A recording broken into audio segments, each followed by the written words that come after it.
This is your News Source Evening Bulletin for today, Monday, the 3rd day of April in the year 2023. I'm Gordon Mosley reporting. Here's what we're tracking tonight. The executive chairman of the Working People's Alliance, Takuma Ogunsi, appeared in court this morning and was charged with one count of attempting to excite racial hostility. After listening to the prosecution's case, the presiding magistrate at the Vigilance Magistrates Court granted bail in the sum of $100,000 to the political activist. The prosecution had objected to bail, but Mr. Ogunsi's attorney Nigel Hughes argued that the offense is a bailable one and is far less serious than other offenses that persons have been charged and got bail. We, of course, applied for bail and demonstrated to the court that there were offenses such as attempted murder, rape, assault causing grievous bodily harm, all of which carry life imprisonment, in which people are entitled to bail at the magistrate's court. The magistrate then admitted Mr. Ogunsi to bail in the sum of $100,000. Ogunsi will make his next court appearance on Thursday. Moments after he was granted bail, the political activist said it is clear that the state has no case against him. And I feel vindicated. I feel vindicated that the state really don't have any case against me. I think they're scratching at straws. I have been in public life for over half a century and speaking on numerous public meetings throughout the years. And I think I understand the parameters of public discourse. And I try my best to stick within those parameters. So I don't believe that they have anything of substance. Obviously, the court will have to decide it. Speaking to the press for the first time since his arrest last Friday, Mr. Ogunsi also said he was not ill-treated while detained at a Brigden police station for the entire weekend. No, the police were very professional. And I know we attacked them when they misbehave, and I think we have to give them credit when they act professionally. Given the call by the WPA for Guyanese to engage in civil disobedience and non-cooperation, Mr. Ogunsi said he invoked his constitutional right to remain silent during questioning by the police. He said the struggle is not personal and he will defend his position to the end. The questioning and struggle, is not personal. Whatever sacrifice as a political activist or a political leader you have to make for your people, you have to make it. Meanwhile, the leader of the opposition, Aubrey Norton, was among a number of opposition members and supporters who stood outside the courthouse to offer their support to the longtime political activist. Mr. Norton told reporters that the Guyana police force has developed a trend of arresting politicians in the opposition before conducting any proper investigation. He said it is clear that the police is following political instructions. It's a pattern. You accuse somebody of something, you issue a wanted bulletin. I assume that you issue a wanted bulletin after you have investigated and there is enough evidence to bring some criminal charge against the person. But in all these cases we have seen so far, they are arresting people, they're abusing the 72-hour incarceration, keeping them in there for 72 hours, and then when they're out, you're still investigating. The PNC has a good bit of members who they've charged for all kinds of things, and until now a case cannot be called. Mr. Norton said the police force has been cherry-picking on issues. Where is Mr. Hicken and the police force? They are taking political instructions, and because they are taking political instructions, there's a selective use of the law. Now, in a democratic society, you cannot have this selective use of the law. And so, it should be clear to all that this is not about maintaining law and order. This is a political witch hunt aimed at intimidating Guyanese of all strata of life once they oppose the government. The opposition leader maintained that while he did not agree with Mr. Ogunsi's choice of words, he supports his message that Guyanese are being discriminated against every day. And it is the government that he said is leading that discrimination. More news coming up in just a moment. It's been a long time coming. Overdue, some might say. But now that it's here, it will change life forever. And it is here to stay. The future is now. Transforming Guyana into the 21st century. Introducing GTT Fiber. Experience internet connectivity like never before. Speeds you deserve at prices you can afford from a name you can trust. Sign up today. GTT Fiber is here. GTT. Together, we rise faster. At Giftland Office Max, we're all about customer satisfaction. Whether it's clothing and shoes for the ladies, gents, and kids, or for the latest electronics or hardware appliance, we're always thinking of satisfying you, our dear customers. Now you can shop online at www.giftlandofficemax.com or visit us at the Giftland Mall, where we're happy to serve each and every one of you.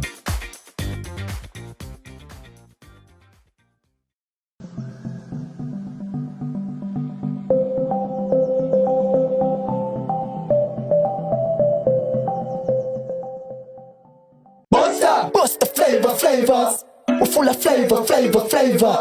Bust the flavors that me crave for. We're full of flavors. Tell your neighbors about the bust the flavors. Grab a bust the flavors. Yeah, thirst buster. Grab a buster. Bust the flavor, taste the savor. Bust the flavors. Bust the flavors.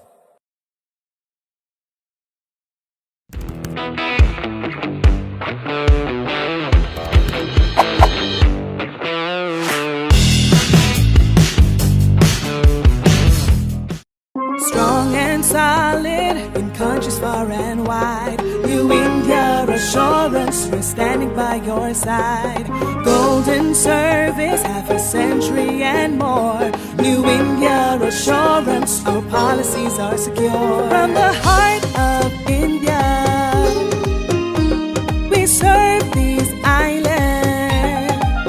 The strength that you can trust, you're safe when you come to us. New India Assurance Company. Assurance when you need it most. For your home, motor or business insurance, visit New India Guyana office, 58 Brickdam next to Star Computers. Telephone 226-0415-7. Comfortable parking available. The International Court of Justice is set to deliver its judgment on the preliminary objections raised by Venezuela in the border controversy case that was filed by Guyana this week. Although Venezuela questioned the jurisdiction of the court to hear and determine the border matter, it asks the same court to throw out Guyana's case. Venezuela has put forward the argument that a court should not entertain Guyana's substantive application on several grounds. Among those grounds is that Great Britain should be a party to the case instead of Guyana, since Guyana was governed by the British at the time. Venezuela also advanced the argument that the 1899 arbitral award is invalid because fraud was committed by the UK during the arbitration. Guyana's legal team told the ICJ that Venezuela continues to make allegations but continues to fail to provide evidence to support its claims, which in itself shows that the Bolivarian Republic is clinging to straws and delaying the substantive case from being heard in a timely manner. Guyana, through its legal representatives, also submitted that the court must see through Venezuela's delaying tactics and dismiss its application so that a substantive matter can be addressed and the controversy be settled once and for all. Venezuela has maintained that it prefers the border controversy be settled through dialogue, although more than 2 decades of dialogue bore no results. Guyana wants a final judicial settlement.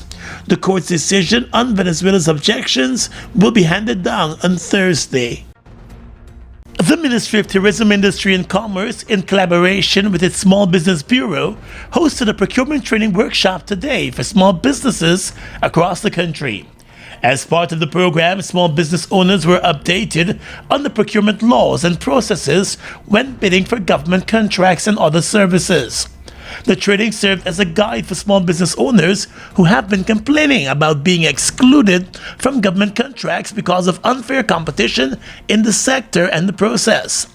Addressing the more than 300 participants, Tourism Minister Oronege Waldron assured that the procurement process is fair and that every small business can cash in once they follow the process. Contrary to what some may want to say, that we have a public procurement law. We have a procurement law, which means that contracts are not handed out to people based on what you look like, who you might have voted for. There is a public procurement system that is open, transparent, and there is a law that this government has instituted. This provides for total transparency, but what it does more than ever, it opens the playing field to all of us. Every single Guyanese business has the opportunity to be able to access all of these opportunities, all of these works and services that are going to be available to you. Every single one of us has that opportunity to, regardless of where you're from. However, the minister also admitted the procurement law might discourage some business owners from bidding for government contracts. The realization, she said, sparked the need for the training. But we realize that the law can be a little daunting, the process, a bit cumbersome maybe. It's just being able to understand it and being able to navigate. And that is why we're doing this training, to give each and every one of you an opportunity to ask your questions, to be able to clarify how, what the process takes, what it entails, and that is what this training is going to do. And because the opportunities are boundless. According to Waldron, the increase in construction across the country, together with the budding oil and gas sector, simply means that small businesses now have the opportunity to grow. So there is a cascading national infrastructural boom. And what this means and what it ought to mean for Guyanese and Guyanese businesses is that there are lots of opportunities for you to take advantage of. And that is why I am here. This is why we have done this. The minister responsible for commerce pledged that the government will continue to support the private sector, especially small and medium-sized enterprises, so that they can build their capacities. Elections Commissioner Desmond Trotman has accused his fellow Commissioner Clement Rohi of attempting to discredit who he considers the most qualified candidate for the post of Deputy Chief Election Officer. But according to Commissioner Rohi, it is Trotman who is being mischievous. Trotman today told reporters that during the process of interviewing the four candidates, Melanie Marshall, Muhammad Arjun, Deodat Prasad, and Anil Giddings, for the position last Wednesday, Commissioner Rohi, in an attempt to discredit Marshall, asked whether her previous promotions were granted in return for favors. Clement Rohi took the opportunity to question the woman's qualifications, not only to question the qualifications, but question how it is that she was promoted. If in fact her promotions had anything to do with her qualifications or more to do with her granting favors.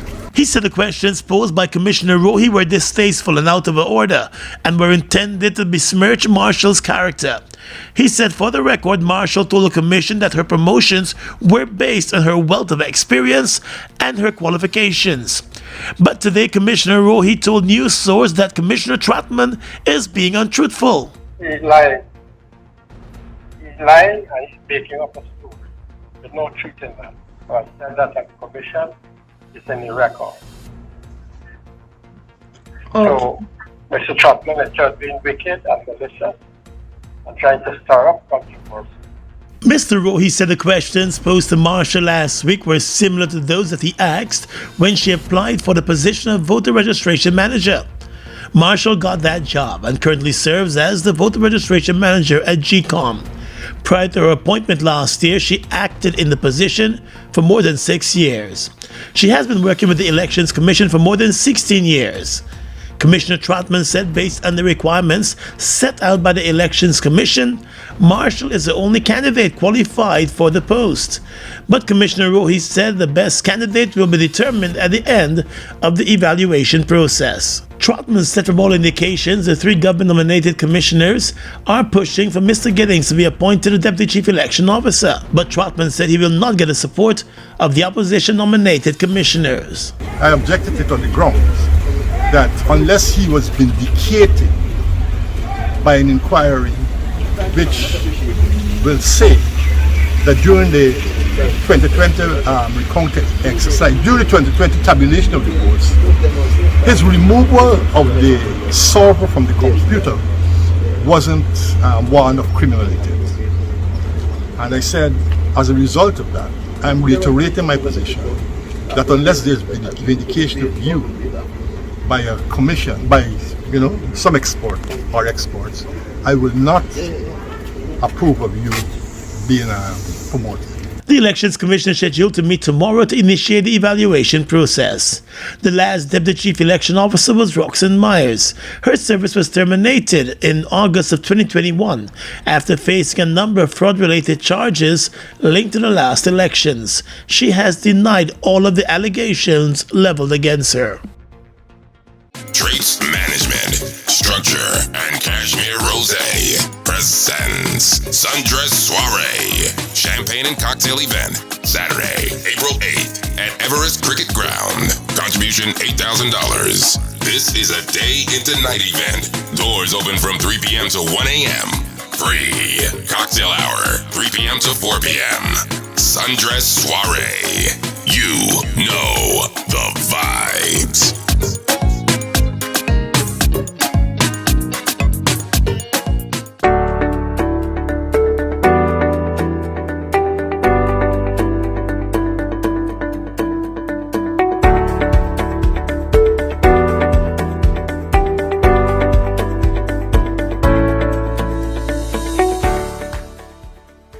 The Public Accounts Committee met today after more than 3 weeks. With increasing complaints from the opposition and growing concern about the lack of regular meetings of the Public Accounts Committee over the absence of government members, Minister of Governance Gilda Shearer broke her silence on the issue this past weekend.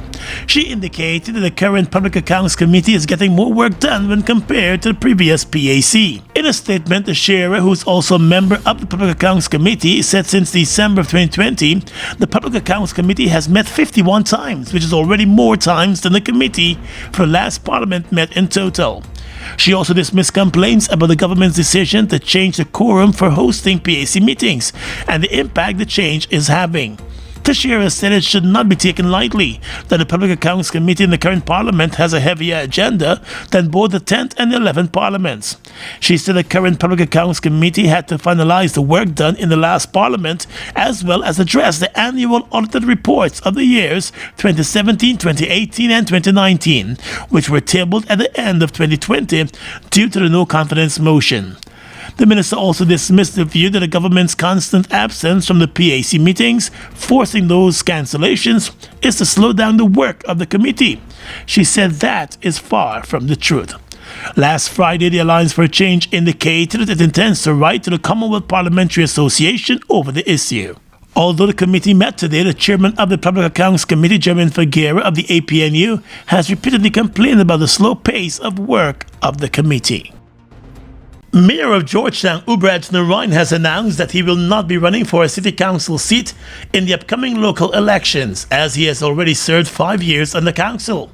However, the mayor pointed out that he will remain active in politics as a member of the People's National Congress. I will not contest in the local government election. What's in terms of, are you running for another term? If I'm not contesting, I can't run for mayor. I believe I served 5 years, and I don't believe to hold on power. And I don't believe that to be sealed down in the seat of the mayor's chair. I believe that there are a lot of young people out there who also need an opportunity. Narain said the city of Georgetown has a large number of people who are capable of leading the town and should be given the opportunity to do so. He was elected in November 2018 after his party, the APNU, maintained its dominance in the city of Georgetown following the conduct of local elections that year. At those elections, the APNU won a total of 21 seats, while the People's Progressive Party Civic raked in 7 seats and the Alliance for Change won 2. The Alliance for Change will not be contesting this year's local government elections. While the APNU has not made known all the details of its local government elections plans, news source understands that the party has been busy meeting with potential candidates for the various constituencies across Georgetown and other parts of the country. Meanwhile, the New Movement Party and the New and United Guyana have indicated that they will not be contesting the local elections due to the lack of financial and human resources. The two small parties were launched just before the 2020 national elections and contested those elections. Several parties, groups, and individuals have already submitted their symbols for participation in the upcoming local elections.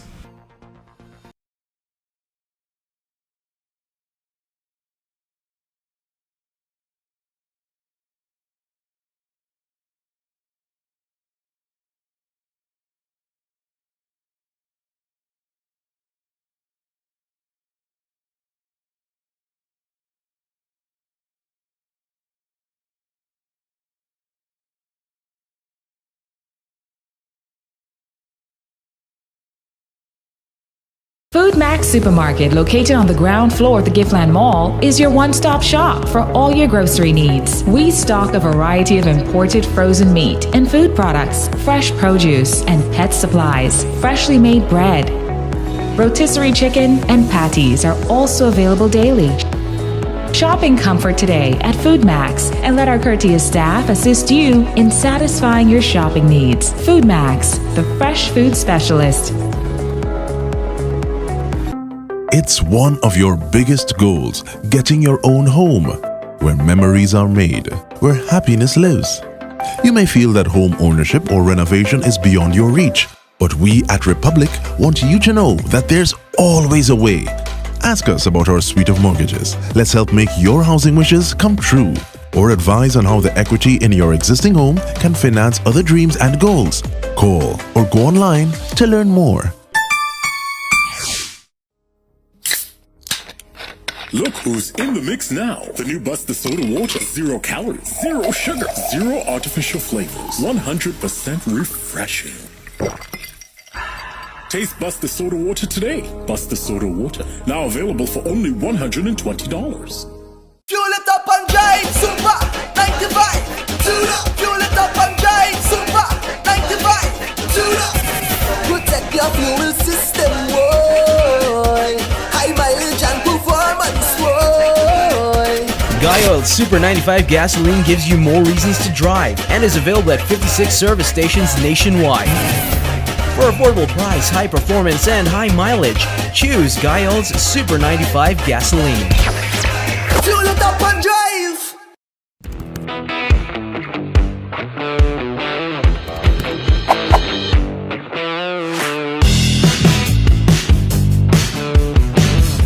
Across the region tonight, Brazilian President Lula da Silva believes that the country's economy will grow more than pessimists think, noting that he does not agree with forecasts of a slow gross domestic product growth for his country. Lula said at a meeting with ministers that his administration will announce further moves next week as it reaches the 100-day mark, adding that he was particularly optimistic with a proposal for public-private partnerships. He said his government's obsession must be making Brazil to grow again. The leftist leader added that he expects Congress to pass his proposal for a new fiscal framework, and he disclosed last week that the government looks to balance limits on spending growth with its vow to boost social programs and public investments across Brazil. The Prime Ministers of Barbados and Canada have agreed to continue to work closely on a number of global issues, including the ongoing political and socio-economic situation in Haiti. A statement issued by the Office of the Prime Minister of Barbados noted the two leaders spoke over the last weekend and expressed concern over the situation in Haiti, especially the deteriorating security situation and the need to help address the political security and humanitarian crisis in the country. The statement said the two leaders emphasized the importance of CARICOM and its role in supporting an inclusive political dialogue and recommitted to working together to help address the urgent needs of the Haitian people. Late last month, the Canadian Prime Minister and the US President Joe Biden both expressed concern about the situation in the French-speaking CARICOM country of Haiti. And finally tonight, international news. Former U.S. President Donald Trump landed in New York today ahead of his court appearance tomorrow on criminal charges related to his role in hush money payments to a porn star. The former U.S. president is being escorted by members of the U.S. Secret Service. He is the first U.S. president in history to be charged with a crime, but has repeatedly denied any wrongdoing.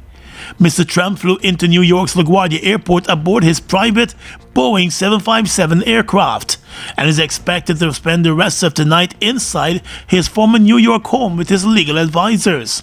He will travel to the Manhattan Criminal Courts building in Lower Manhattan tomorrow with a large Secret Service detail and surrender voluntarily for his arraignment. He will be fingerprinted as per standard arrest procedure, but it remains unclear whether he will be photographed.